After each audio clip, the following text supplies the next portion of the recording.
You know, they say temptation doesn't always come dressed in red. Sometimes it looks like family. Like someone who shares your dinner table, laughs at the same jokes, calls your husband uncle. Someone who shouldn't even cross your mind in that way, but somehow does. I wish I could sit here and tell you this story has a clean ending. That I never crossed the line, that I held on to my vows like a life raft in stormy water. But if I did that, if I lied to you like I've been lying to myself, then what's the point of telling the story at all? Because the truth is, it happened, and I still don't know how to live with it. It started so innocently. A family visit. My husband's nephew coming to stay with us for the summer. Jason, 22. Bright smile, respectful, charming in that quiet, grown boy kind of way. You know the type, mature enough to carry a real conversation, but young enough to still look at you like you matter. Like you're seen. Like you're alive. And God help me, I hadn't felt that in so long. Our house was warm, filled with golden light from the summer sun. But inside me, it was cold. David, my husband, he'd stopped seeing me years ago. Not in the dramatic, fighting all the time kind of way. Worse, in the quiet kind of way. The kind of invisibility that creeps up slowly. So slowly you barely notice it happening, until one day you look in the mirror and think, who am I even dressing for anymore? So when Jason looked at me with those soft, curious eyes, when he lingered just a little longer during our conversations, when he asked questions my own husband stopped caring to ask, I ignored the flutter in my stomach. I called it silly. Harmless. I told myself it's just nice to feel noticed. But it wasn't harmless. And it wasn't silly. It was the beginning of something I never saw coming, not like this. Because here's what they don't tell you about betrayal. It's not always loud. It doesn't always show up with lipstick on a collar or a late-night phone call. Sometimes it's a slow burn, a soft touch, a quiet moment that stretches just 1 second too long. And before you know it, you're in too deep to pull yourself out. I should have said no. I should have walked away. But I didn't. And now, there's no going back. This is the story of how I crossed a line that can't be uncrossed. With someone I never should have even looked at that way. This is the story I haven't told anyone. Not my best friend. Not my therapist. Not even myself until now.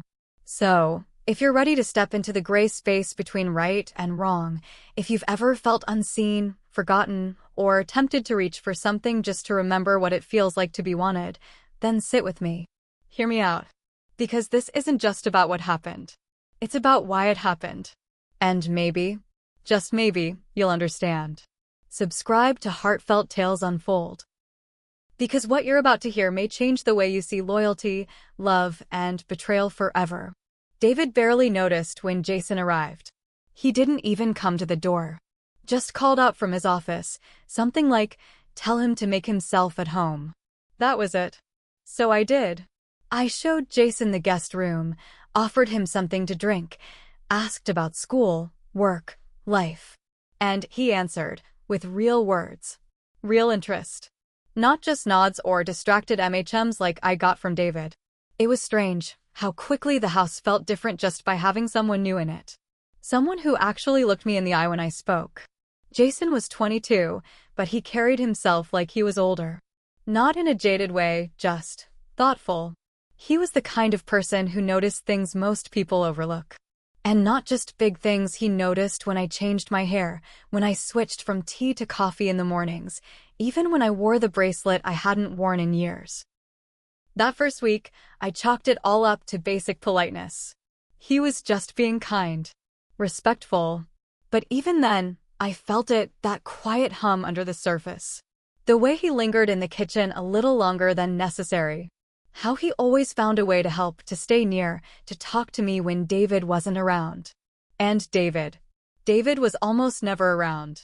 He worked long hours, even longer weekends. When he was home, he was glued to his phone, buried in emails, zoned out in front of the TV. We hadn't had a real conversation in months. Our marriage wasn't broken in a dramatic way. It was just empty. Like two strangers sharing a house and pretending it still meant something. I used to be vibrant. I used to laugh without thinking, sing while cooking, dance barefoot in the living room. But somewhere along the way, that version of me disappeared, replaced by someone quieter, smaller, someone who moved through each day like it was a checklist. Wake up, clean, cook, try to be needed. But Jason, he disrupted that rhythm. He made me feel like a person again, not just someone filling space. One afternoon, we sat on the back patio, just the two of us. The sunlight poured through the trees, and everything looked soft and golden. I asked him how he'd really been. And he opened up, told me about how hard college had been this year, how he didn't know what came next, how sometimes he felt like he was just floating through life without a map. And I looked at him, and I understood. Because I felt the exact same way. It wasn't flirtation. Not yet. It was connection. A slow, quiet bond that snuck in when neither of us were looking. Still, I remember that moment clear as day, the way his eyes held mine a beat too long. The way I didn't look away. The way my heart ticked just a little faster. I should have shut it down right then. But I didn't. Because for the first time in months, I felt seen. Not glanced at, not brushed over. Seen. David didn't ask how my day went. Jason did. David didn't notice when I looked tired. Jason did. David didn't even realize I had stopped saying goodnight. Jason noticed when I was up late, sitting alone in the kitchen. It wasn't physical. It wasn't romantic. Not yet. But it was dangerous. And deep down, I think we both knew that, even if neither of us wanted to say it out loud. Looking back now, that was the beginning. Not the night it all went too far. Not the kiss. Not the aftermath. No. The beginning was that quiet moment in the golden light when a married woman and her husband's nephew looked at each other and felt something they weren't supposed to feel. And neither one of us turned away. It happened on one of those scorching summer afternoons, the kind where the air feels heavy and everything moves slower. I had just come back from the store, arms full of bags, keys nearly slipping from my fingers. David wasn't home, he never was these days. I didn't even expect help anymore. But Jason was there. He rushed out to the driveway, took the bags from my hands without a word, flashed me a smile that felt warm. Not polite. Warm. Like he was happy to see me. Inside, I started unpacking groceries, and he stayed. Asked if I needed help putting things away. I said yes. And I don't know if it was the heat or the quiet or the closeness, but that kitchen felt smaller than usual. We moved around each other, bumping shoulders here and there, reaching for the same shelf, laughing about how we kept getting in each other's way. And then he said something, I don't even remember what, but it made me laugh. Really laugh. The kind that bubbles up without warning, the kind I hadn't heard come out of my own mouth in I don't even know how long. And then he looked at me. Not like a boy looking at his uncle's wife. Not like a nephew. He looked at me like a man. Like I was a woman. It wasn't a full-on stare. Just a moment. But long enough to feel it settle in the air between us. I didn't say anything. Just kept putting away cans, pretending not to notice that he wasn't reaching for the pantry anymore. He was watching me. That night, the house was quiet. David was asleep in his usual spot on the far edge of the bed, face turned toward the wall, phone still glowing in his hand.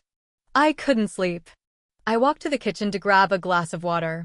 Jason was there. In the hallway. Coming from the bathroom, shirtless, towels slung over his shoulder. I tried to step aside, but we brushed past each other in the narrow space. His skin was warm.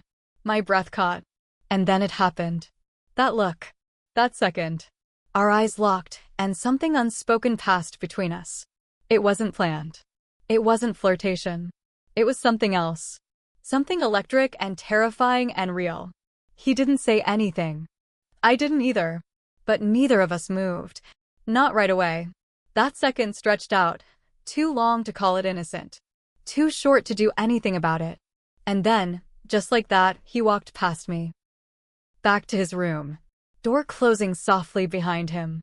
I stood there alone in the hallway, heart pounding like I'd run a mile. Glass still in my hand. No water. It was just a moment, but something shifted. I felt it. I saw it in his eyes. And worse. I didn't look away. I should have told David. Should have drawn a line, made it clear, set a boundary, whatever grown, married women are supposed to do when a dangerous line starts to blur. But what I did instead, well, that's where everything began to unravel. The next morning, I told myself it was nothing. Just a moment. A slip. A misunderstanding. I told myself I imagined the way he looked at me. That it wasn't real. That I was tired. That I was lonely and making things up. But the lie didn't sit right. Because deep down, I knew what I felt. And I knew what I saw in his eyes. Still, I tried to push it aside. Went through the motions, laundry, dishes, emails, errands. But that look, it stayed with me. It followed me into every room, every conversation, every quiet hour of the day. And I hated myself for how much I thought about it. For how much I wanted to feel that again. Just to be seen. That afternoon, I stood in front of my closet longer than usual.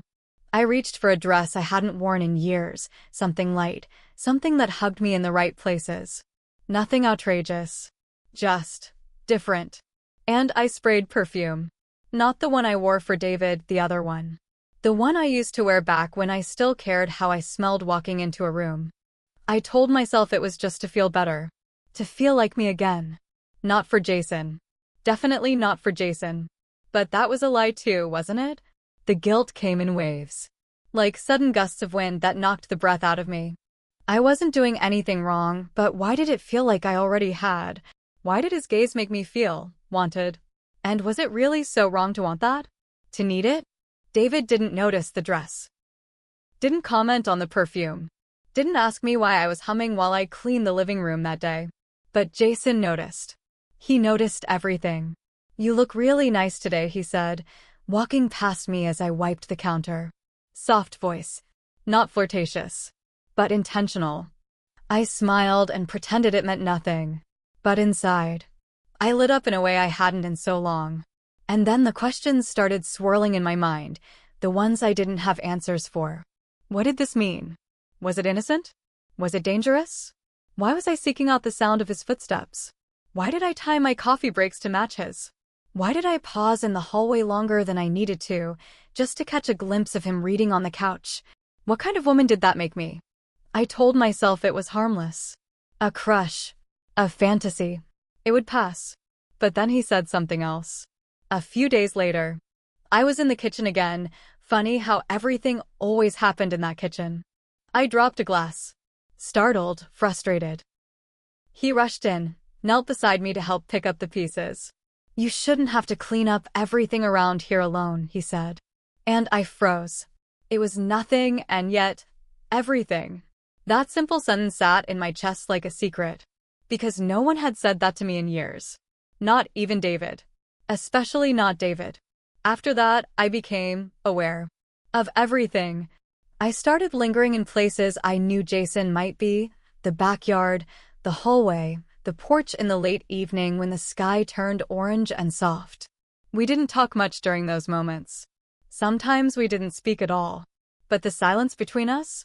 It wasn't empty. It was full of something I couldn't name. Something I didn't want to name. I'd lie awake at night, staring at the ceiling, trying to convince myself that it was all in my head. That I wasn't waiting to hear his footsteps. That I wasn't disappointed when they didn't come. I'd sit beside David during dinner, listen to him mumble about work, and wonder how we'd become so distant, so numb. I tried to remember the last time he reached for my hand under the table, the last time he looked at me like I mattered. I couldn't. And in the silence between us, Jason's compliments echoed louder. His presence grew heavier. My thoughts became harder to silence. I was walking a tightrope balancing between guilt and longing, duty and desire, what I was supposed to be and what I secretly wanted to become, even if just for a moment. And the scariest part? I didn't want to stop. I knew the line was there, clear, sharp, bright. But part of me was already stepping over it. Things didn't explode all at once. They unraveled quietly, like threads slipping from a sweater. One small tug at a time. Jason started helping more around the house. Little things. Taking the trash out before I even asked. Folding the laundry I forgot in the dryer. wiping down the kitchen counters while I cooked. At first, I tried to tell him it wasn't necessary. He'd just smile and say, "It's the least I can do." But every time he stepped in, I felt something shift, something I wasn't ready to admit out loud. And then there was this one afternoon. I was washing dishes. Jason was drying them. It was quiet. Just the sound of water, our hands moving in rhythm. I passed him a dish towel. He reached for it, and somehow, our hands touched, just for a moment, but long enough to feel the heat between our fingers. Neither of us pulled away. I looked up. He looked at me. We didn't speak, but the air between us said enough. Later that same week, we found ourselves talking more, longer conversations, deeper ones. He asked about my childhood, my dreams, what I thought I'd be doing at this age. No one had asked me that in years. And I listened to him, too. His worries, his confusion about his future, his fear of ending up in a life that didn't feel like his own. I felt it all, because I was already living that life. And then, he said it. "You deserve more than this, you know." It was quiet, soft, like he hadn't meant to say it out loud. But it landed in my chest like a punch. I didn't respond. I couldn't. I just nodded, eyes burning, lips pressed tight to keep everything inside from spilling out. That night, I poured 2 glasses of wine. Not for celebration. Not for company. Just because I needed to feel something. Jason was on the back patio, staring at the stars. It was late, warm, the kind of night where the air wraps around you like a blanket. I walked out and handed him a glass. He smiled, a little surprised. We didn't talk much. We just sat there, side by side, listening to the quiet hum of the night. The stars above us felt endless. And I realized how small my world had become inside that house. Routine, distance, silence. But this was alive. This felt like a beginning and an ending. He turned toward me. I could feel his gaze before I saw it. It was that same look, the one that held 1,000 questions, and one answer we were both too afraid to speak. Our faces were close. Close enough to feel his breath. And in that moment, I leaned in. Just slightly. Not enough to cross the line, but far enough to know I wanted to. And then, my phone rang. David. I froze. The screen lit up with his name, and suddenly everything felt cold again. I answered. My voice was calm. My heart wasn't. He asked if I'd remembered to confirm the plumber for the weekend. That was it. That was all. I said yes, hung up, and sat there in silence. Jason didn't say a word. He just stared out at the stars again. We both knew what almost happened. And worse, we both knew it wasn't the last time it would almost happen. I told myself it was just emotional. That I was still in control. That I was strong enough to stop whatever this was from going further. But the truth? I was already gone. It happened on a Thursday. David had left early that morning for a 2-day work trip, some conference out of state. He kissed my cheek on the way out, barely a whisper of contact. No eye contact. No warmth. Just obligation. The house was quiet by nightfall. Too quiet. The kind of quiet that makes you hear your own thoughts loud and clear, every ache, every hollow space, every longing you've buried for far too long. I couldn't sleep. The bed felt too big. The sheets too cold.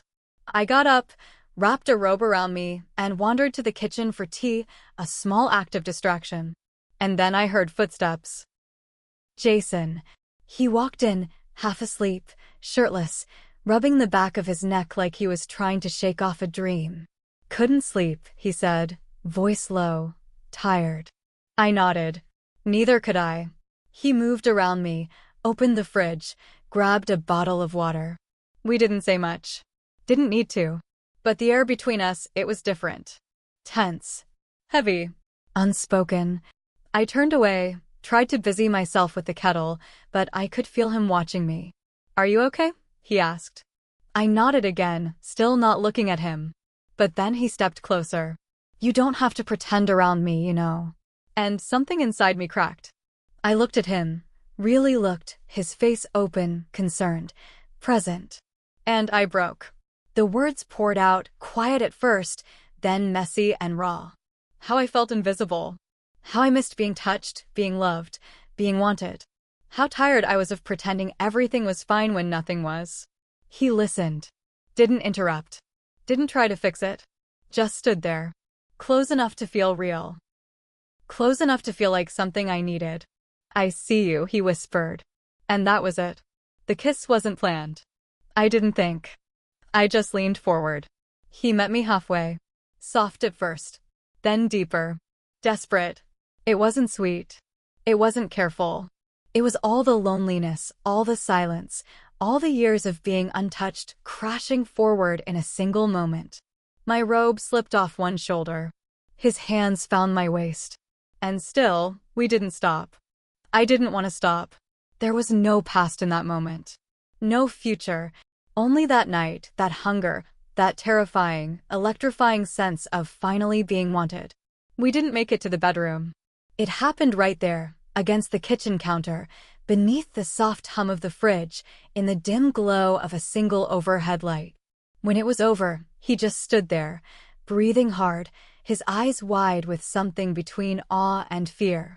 I pulled the robe tighter around me, turned away, and sat down at the table. The shame hit fast. Like a wave I didn't see coming.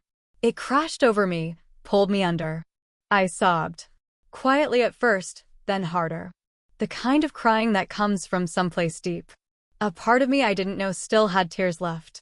Jason didn't say anything. He just stood there, stunned. Not moving. Not knowing what to do.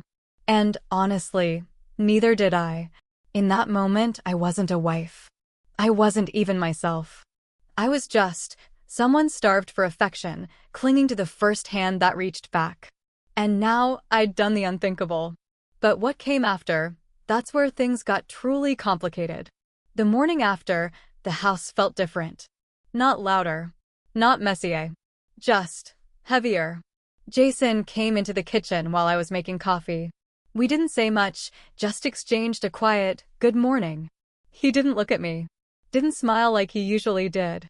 His eyes stayed on the floor, on the table, anywhere but on mine. I tried to act normal. Poured his coffee like I always did. Asked if he slept okay. He just nodded, took the cup, and left. That nod cut deeper than it should have. The silence between us now, it wasn't warm, or full, or charged. It was cold. Awkward. Unspoken regret filling every room we walked through. I told myself we needed space. That it was just the weight of what happened. That things would settle. But deep down, I knew something had shifted.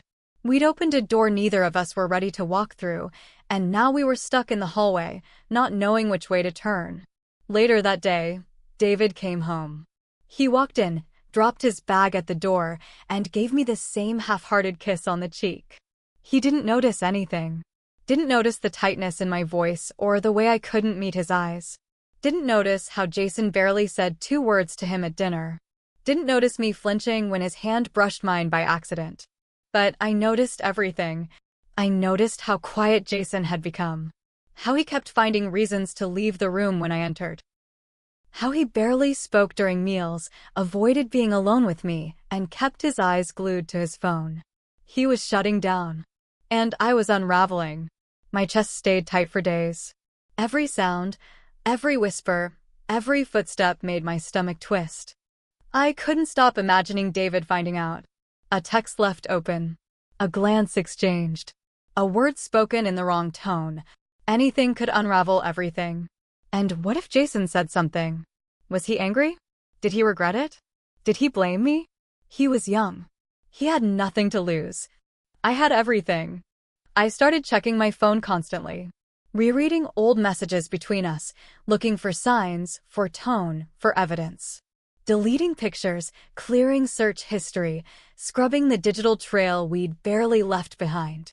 At night, I lay in bed beside David, stiff as stone, while he scrolled through emails and news articles, utterly unaware that the woman next to him was falling apart inside. And I kept thinking, was Jason going to tell? Was I? The guilt was a steady drumbeat in my head. But so was the fear. I'd crossed a line. Not just emotionally. Not just mentally. Physically. Fully. There was no undoing what had happened. No rewinding, no pretending.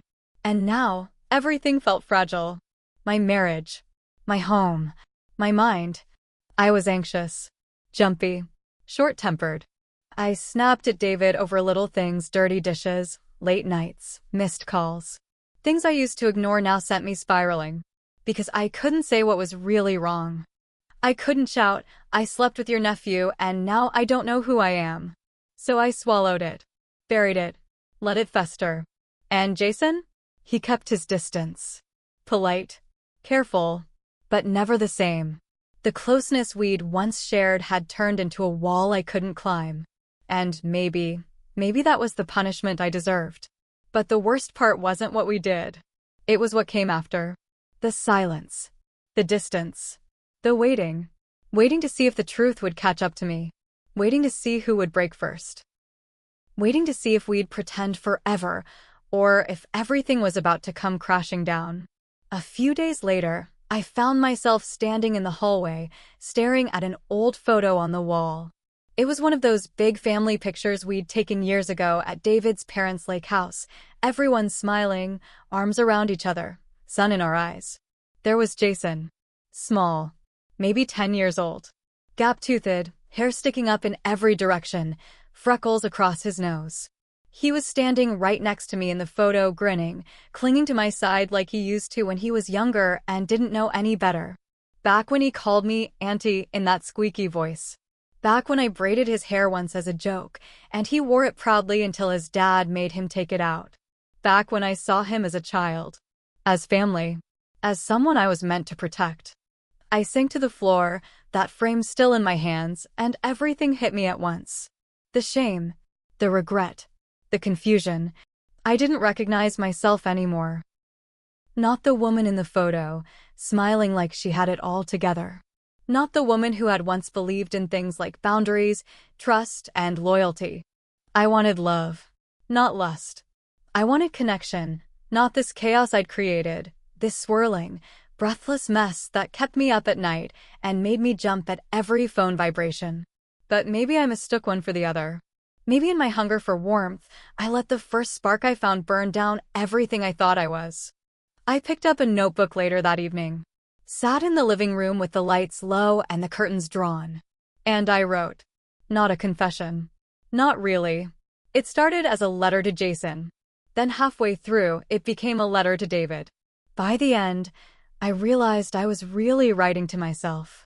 I wrote about feeling invisible. About wanting to be wanted. About the guilt that crawled under my skin and settled in my bones. About how I knew what I'd done, and still didn't know why I let it happen. I wrote that I missed being touched. Not just physically, but emotionally. I missed being asked how my day was. Missed being looked at like I was someone. I didn't sign it. Didn't address it. Didn't seal it. I tucked it between the pages of an old cookbook I hadn't opened in years. And I left it there.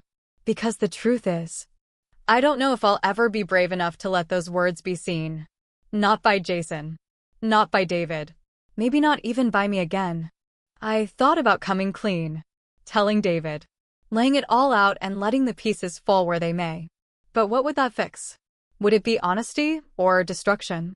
Would it be healing or just another wound? I didn't know. I still don't. All I know is that the silence is getting heavier. And the version of me I used to be, she feels so far away now.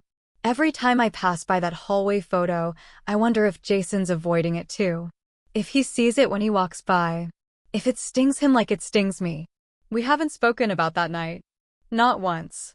Not even a glance to acknowledge it. And maybe that's the cruelest part of all, the way something so intimate can be buried in silence like it never even happened. Like it was nothing. But it was something. And no matter how deeply I try to bury it, I carry it with me.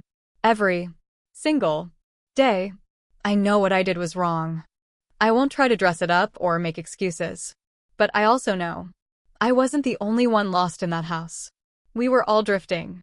All disconnected. All carrying silence like it was easier than truth.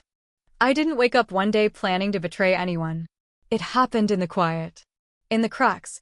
In the spaces where love had once lived and then slowly faded away. And now I sit here with this weight. A secret that eats at me. A memory I can't shake.